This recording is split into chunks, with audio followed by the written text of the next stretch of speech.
Le prix de la paix ou ce que l'Europe doit encore oser croire. La paix, mot doux, fragile, presque usé, mais derrière lui aujourd'hui une question de feu. Quel prix sommes-nous prêts à payer pour qu'elle tienne encore debout? L'Europe, terre d'après-guerre, s'est rêvée un sanctuaire de paix. Elle a bâti ses institutions comme on tisse une promesse. Plus jamais ça. Plus jamais les frontières avalées, les peuples niés, les villes rasées. Et pourtant la guerre est là. Pas à ses portes, sur ses terres. Poutine ne négocie pas. Il engloutit. Il ne conquiert pas. Il efface.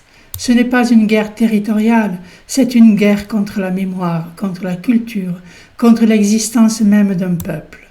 L'Ukraine, ce n'est pas un territoire disputé, c'est une bouche que le Kremlin veut renfermer sur un monde entier, comme on croque un biscuit dans le rêve halluciné d'un empire passé. Ce que Poutine veut, c'est le néant fertile de la peur. Il hallucine un monde à sa mesure, sans contre-pouvoir, sans altérité. Il ne veut pas soumettre, il veut dissoudre.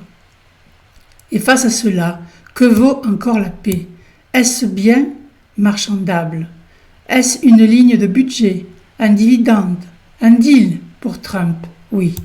Lui ne paie pas le prix de la paix, il veut en toucher les bénéfices. Il marchande la guerre comme un entrepreneur de ruine.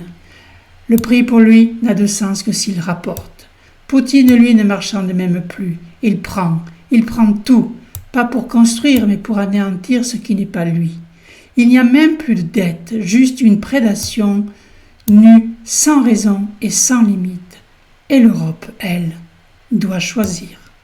Soit elle paye, non en argent seulement, mais en conviction, en courage et en lucidité. Soit elle devient spectatrice impuissante de sa propre dissolution. Car le prix de la guerre, ce n'est pas une somme, c'est une ligne de force morale, c'est oser dire « nous ne laissons pas tomber ceux qui se battent pour rester vivants ». C'est continuer de croire au droit, même quand tout autour s'effondre, c'est tenir un rêve, même quand il semble naïf, coûteux et minoritaire.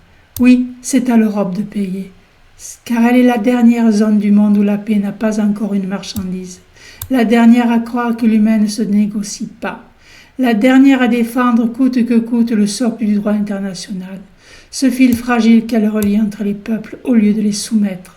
Ce que l'Europe paie, elle ne le paie pas pour l'Ukraine seule, elle le paie pour tenir son propre miroir sans honte, pour rester ce qu'elle tente d'être, une terre de principes, non de profit, un continent d'accueil et de résistance, même vacillant, même désuni, mais encore capable de dire non à la bouche ouverte du néant.